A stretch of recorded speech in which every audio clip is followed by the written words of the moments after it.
Hii ni habari za Umoja wa Mataifa kutoka New York City. Tuliokuandalia hii leo kutoka Umoja wa Mataifa. Raia wa Jamhuri ya Kidemokrasia ya Kongo DRC wasema asante kwa walinda amani kutoka Tanzania wanaoweka rehani maisha yao kuwalinda. Wanatuma maskari yao kuja kutusapoti zaidi sana wa Tanzania. Wale tumekuwa nao siku nyingi mpaka sasa tumefika kwa Tanzibate ya 12. Tumefika tena kwa wale wa komando wa Keraf 5 wako wanakuja tu kwa kukia kufanya nini kutusapoti. Hivi ninawashukuru na nimeona kimya imekuwa. Na leo katika Jifunze Kiswahili tutaabisha hodi BAKITA, Baraza la Kiswahili la Taifa Tanzania, kusikia maana ya neno chotora. Karibu. Ni Jumanne ya tarehe pili ya mwezi Juni mwaka 2026 kutoka hapa New York Marekani. Mimi ni Arnold Kayanda. Kabla kukuletea mada kwa kina kuhusu mchango wa walinda amani wa Tanzania nchini DRC, kwanza ni muktasari wa habari ukiwasilishwa na Lea Mushi. Karibu Lea. Asante Arnold. Umoja wa Mataifa umezitaka nchi zote duniani kuimarisha mifumo ya tahadhari za mapema baada ya kuthibitisha kuanza kwa hali ya El Nino, ukionya kuwa mabadiliko hayo ya joto la bahari ya Pasifiki yataleta viwango vya juu vya joto kuliko kawaida karibu kila mahali duniani kati ya mwezi Juni mpaka Agosti na kuchochea matukio mabaya zaidi ya hali ya hewa. Akizungumza na waandishi wa habari jijini Geneva, Uswizi, katibu mkuu wa shirika la Umoja wa Mataifa la hali ya hewa duniani WMO, Celeste Saulo, amesema This update matters. Taarifa hizi ni muhimu kwa sababu El Nino ni kichocheo kikubwa cha hali ya hewa duniani na mifumo ya mabadiliko ya tabia nchi. Bahari yenye joto huongeza joto na unyevu kwenye mfumo wa hali ya hewa ambao unaweza kutumika kuzidisha hali mbaya ya hewa, ikiwa ni pamoja na joto kali na mvua kubwa. Zinakaribia siku 100 sasa tangu kuanza kwa mzozo wa Mashariki ya Kati ambao athari zake zimesambaa duniani kote, kwani umevuruga njia za usafirishaji na kuongeza gharama za usafiri na kuchelewesha utoaji wa huduma muhimu. Shirika la Umoja wa Mataifa linalohusika na masuala ya watoto UNICEF limeeleza kuwa fedha nyingi sasa zinatumika kwenye usafirishaji badala ya kununua vifaa vya kuokoa maisha ya watoto. Gharama za kusafirisha chanjo kwenda baadhi ya nchi barani Afrika zimeongezeka kwa 70%, huku gharama ya kusafirisha chakula tiba na vifaa vya elimu nazo zikipanda kwa kiwango kikubwa. Shirika hilo limeonya kuwa hali hiyo inalazimu kufanya maamuzi magumu kuhusu ni watoto gani wapate msaada kwanza.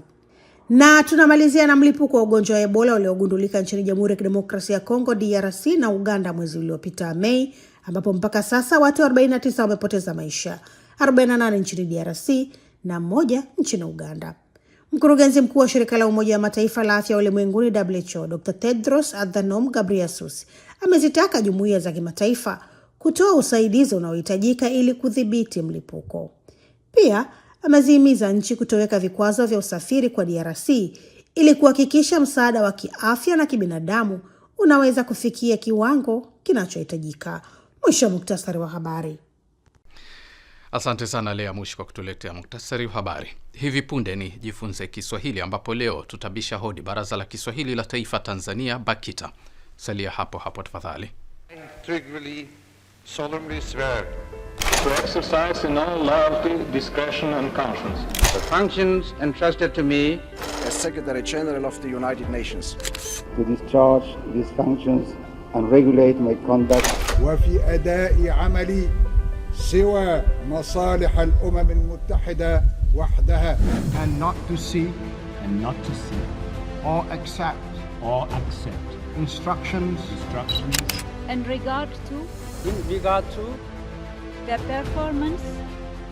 performance of my duties from any government or other authority external to the organization.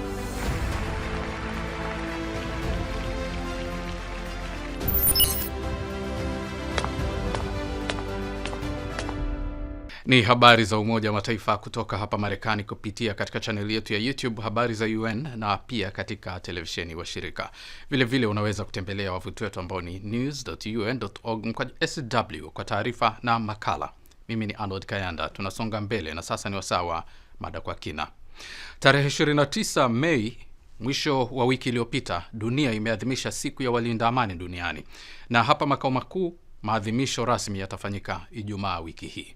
Mwaka huu siku hiyo ikijikita na kauli mbiu wekeza katika amani, na uwekezaji huo ni zaidi ya kushika doria, wito unaotekelezwa kwa vitendo na walinda amani kutoka Tanzania wa kikosi cha utayari cha 5, yaani TANZ QRF5, kinachohudumu chini ya mwavuli wa mpango wa Umoja wa Mataifa nchini Jamhuri ya Kidemokrasia ya Kongo DRC ujulikanao kama MONUSCO, katika mji wa Mavivi jimboni Kivu Kaskazini mashariki mwa nchi hiyo.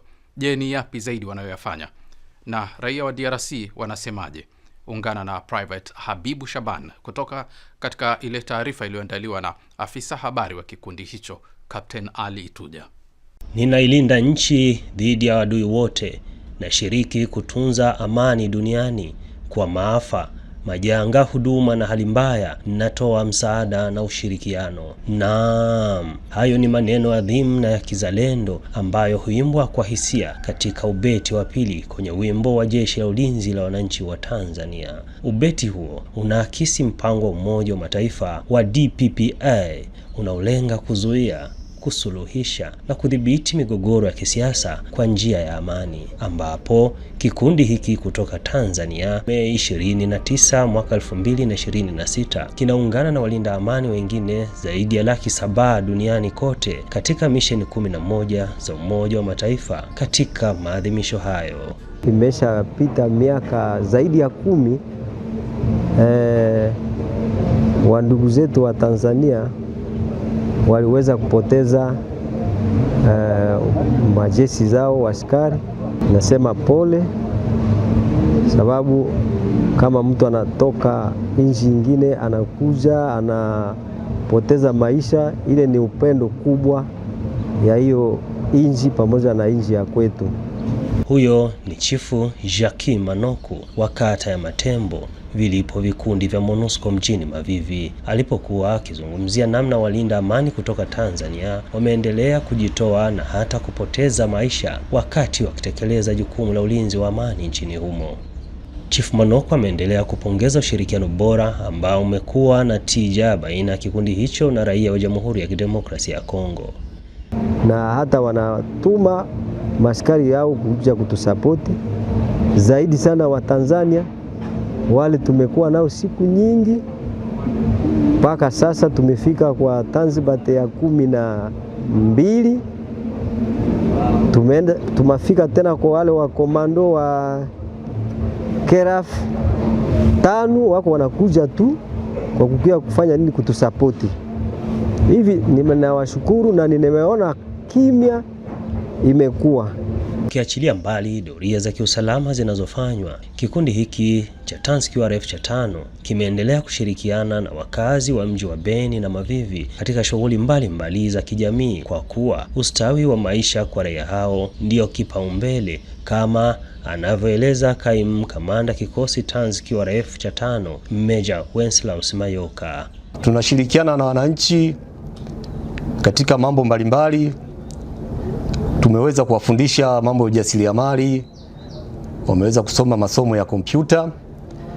Vile vile tumetoa elimu, matibabu na vifaa tiba katika zahanati mbalimbali za maeneo haya. Vile vile tumekuwa tukishirikiana na wananchi wa DRC katika michezo mbalimbali. Tunawaalika ndani ya kambi yetu kuja kucheza michezo, na vile vile na sisi wenyewe tunatoka nje kwenye vijiji vinavyotuzunguka tunacheza michezo mbalimbali, hasa mpira wa miguu. Maneno haya ya Meja Mayoka yanachagizwa zaidi na raia wakazi wa Beni Mavivi kwa namna ambavyo wamekuwa wakinufaika na uwepo wa walinda amani hawa nchini humo. Kwa majina naitwa Maska Sanane Anaziate. Wale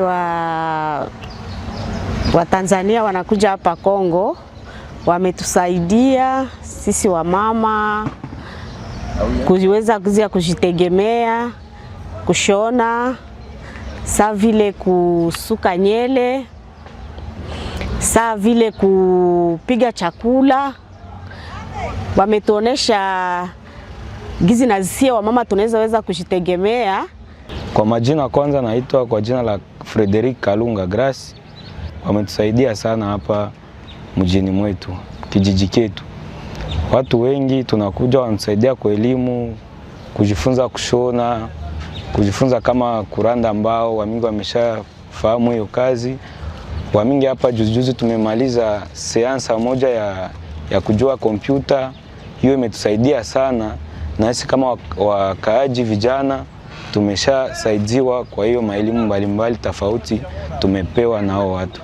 Walinda amani zaidi ya 4,300 kwa mujibu wa Umoja wa Mataifa wamepoteza maisha yao katika jukumu hilo tangu mwaka 1948 kutoka katika zaidi ya nchi 120 wakiwemo wa Tanzania wakati wakitekeleza jukumu hilo. Na nukta hii ndio inanifikisha kaditama ya makala haya.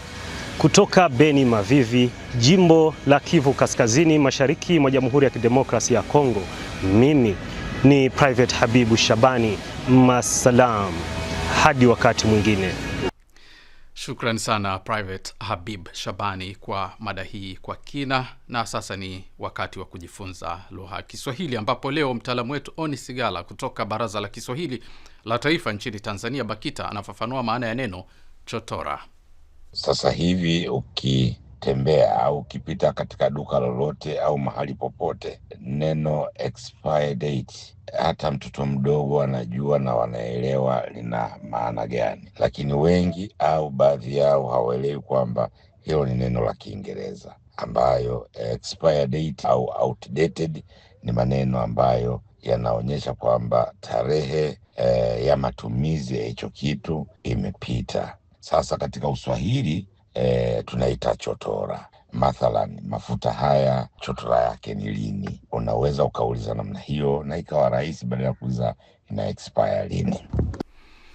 Shukrani sana Oni Sigala kwa ufafanuzi huo. Basi nami nakunja jamvi leo, lakini tukutane tena Alhamis kwa jarida lingine la video, na kwa upande wa kipindi cha radio ni kila siku. Kwa hivyo kesho Jumatano utapata habari za Umoja wa Mataifa zikijikita na mazingira. Hata hivyo kwa sasa unaweza kutazama habari na video nyingine kwenye channel yetu ya YouTube Habari za UN, na katika ukurasa wetu wa X Habari za UN. Kumbuka pia kupakua app yetu ya Habari za UN katika Play Store na App Store.